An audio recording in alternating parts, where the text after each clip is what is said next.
For centuries, the story is often told the same way: Muslim armies advancing, borders expanding, empires falling in their wake. But history is rarely that simple. In the middle of the 11th century, it was not Muslim forces marching deep into Europe. It was the Byzantine Empire, one of the longest lasting Christian empires in history, mobilizing a massive army and moving east towards the territory of the Seljuk Turks. They were determined to reclaim a land they believed was rightfully their own and to crush the threat of the new Muslim empire. The year is 1071. The location is Manzikert. Let us take a step back and set up our context. Who were the Seljuks? The Seljuks came from a nomadic horse people from Central Asia, related by blood and ethnicity to the Mongol Empire. And after embracing Islam, within 3 generations, they had conquered many of their Muslim neighbors, including the powerful Ghaznavid dynasty that we discussed in the last episode. Under the grandson of Seljuk, Tughrul Beg, they ruled an empire that included Khorasan, western Iran, and the entirety of Mesopotamia. However, after the death of Tughrul Beg, the Seljuk Empire came to an end everywhere except in Anatolia. Seljuk power moved on to Alp Arslan, and Alp Arslan was the one who captured the Byzantine province of Ani. The Byzantine Empire, frustrated by the frequent incursions by the Seljuks, assembled a large army under the Emperor Romanos to establish security under the Byzantine Empire's eastern frontier. Hence, in the spring of 1071, Romanos led this army into parts of what is now Armenia along the southern branch of the upper Euphrates River, near the town of Manzikert, and today it is pronounced Malazgirt in Turkiye. Rugged terrain, he divided his army, which was composed of mercenaries that included a contingent of Turkmen. So ethnically they were Turk, yet they were fighting on the side of the Byzantine Empire. And he sent ahead some of them to secure the fortress of Akhlat on the nearby Lake Van, and others he took with him into the fields of Manzikert. Learning of the Byzantine foray into his own territory, Alp Arslan hastened to Manzikert, where he confronted the emperor's army. Whatever the exact size of the Byzantine army at Manzikert, there seems to be general agreement that the army which the Emperor Romanos left Constantinople with in the spring of 1071 was unusually large, and that he was fighting with considerably fewer troops at the battle itself. Even so, he must have had a clear numerical superiority over Alp Arslan, which explains both the fear of the Sultan to engage with the enemy and the firm decision of the emperor to fight. Romanos abandoned Manzikert in an attempt to reunite his forces with the group besieging Akhlat. Trapped in a valley on the Akhlat road, he neglected to send out scouts to assess the enemy's position, and the Turks fell upon him. Romanos was weakened by treachery within his own ranks. His Turkmen troops went over to the Seljuks in the middle of the night before the battle, and one of his generals, Andronicus Ducas, perceiving that his cause was lost, actually abandoned course and fled with his men.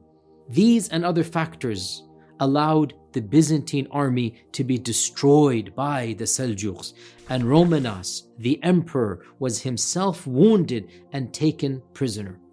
Many of the professional elite troops of the Byzantine Empire perished at the Battle of Manzikert. Here, the books of history mention a tale, and people differ whether it is real or not, of a conversation that took place between the Sultan Alp Arslan and between the Emperor Romanos IV. It is alleged that Alp Arslan asked Romanos IV, "What would you do if I had been the prisoner and you had captured me?" And Romanos said, "I would have executed you. I would have killed you and given you nothing in return." And Alp Arslan allegedly remarked, "As for me, I will follow my religion and my teachings, and I will free you, and I will give you gifts, and I will return you to your people." And whether this story is true or not, without a doubt, Alp Arslan actually did treat the Emperor Romanos with a lot of dignity, and he took care of him, and he protected him, and he in fact did send him back to his people after, of course, giving some conditions and making sure that there would be no further infringe into his own territory. However, it was not Arslan that brought about the end of the emperor. On the emperor's return, actually his own people, his own nephew, he was overthrown. There was a coup d'etat. He was blinded and he was killed by his own political enemies from within the Byzantine circles. This internal division, which led to the overthrow of Romanos, was actually one of the primary reasons that led to the collapse of Constantinople's authority across so much of the Anatolian plateau. And this opened up the door for further conquest of the Seljuk, eventually leading the way for the Osman Turks, the Ottoman Turks, to rise up and eventually capture the famous city of Constantinople in 1453. But that is the story of another talk. To conclude, the Byzantines' loss at Manzikert opened the doors for the Turks to firmly establish themselves in Anatolia and beyond. And although Alparslan was eventually killed on the banks of the Oxus River on a campaign to subjugate the Qara Khanids of Transoxiana, his son Malik Shah continued what his father had started and was soon the Sultan that was acknowledged in the khutbah from the borders of China to the extremities of Syria and from the northernmost lands of Islam all the way to Yemen. And here we need to point out that the modern land of what is now called Turkiya, it is called Turkiya because the Turkic tribes, beginning with the Battle of Manzikert, carved their way out. In the days before these conquests, this land was called Anatolia, and the Turkic people were actually coming in from a land east to this. They're coming in from a land that is bordering the lands of China and Mongolia. It was the Battle of Manzikert that opened up the doors for the migration and for eventually the land of Anatolia to be inhabited by the Turkic people, and hence the land itself would be called Turkiya as it is now called. Although the Byzantines were weakened after the Battle of Manzikert, this was not the final blow and they were not done yet. In fact, the Byzantine Empire sent out a call to their fellow Christians in the West, to the Roman Christians, urging them to come to their aid. And what would follow because of that call, as a result of that call, would be enshrined in history as one of the most vicious wars in all of mankind's history, and those are the wars of the Crusades, and that too is the talk of another series of lectures. There are so many lessons to learn from the Battle of Manzikert. Of them is that Allah subhanahu wa ta'ala uses unexpected peoples to present the ummah. The Seljuks were not known to the majority of the ummah. The Seljuks were a small, rather fringe dynasty, and they were recent converts to Islam, newcomers from Central Asia. They weren't an old Islamic elite, and they were from a tribe and from an ethnicity that had not yet contributed to the ummah. And yet Allah subhanahu wa ta'ala raised them to defend Islam against internal and external threats.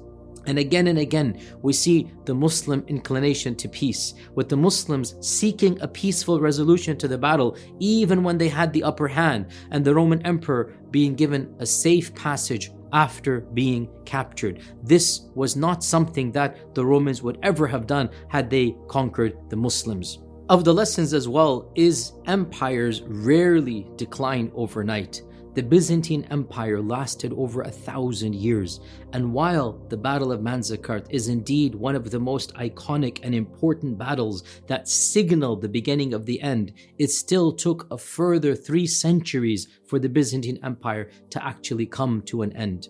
Of the lessons that we also learn here is the reality that we see throughout all of these lectures, the rise and fall of dynasties, the rise and fall of political empires. There is no empire, there is no ethnicity, there is no nation state, there is no dynasty that lasts forever, and every single person and every single power must go up and down. It is only Allah subhanahu wa ta'ala who is al-awwal and who is al-akhir, who is al-hayy and who is al-qayyum. Every other power and every other being has only a short period of time, and it comes and it rises and then it ceases to exist. We should learn our lesson from it. Just like all of these powerful dynasties are nothing but names, so too a time will come when you and I will be nothing but names, and we need to make sure that when that time comes, we have established enough credit with Allah subhanahu wa ta'ala in terms of good deeds, in terms of charity, in terms of legacy, that will make us insha'Allah ta'ala worthy of Allah's pleasure and Allah's paradise. Even if nobody remembers our name,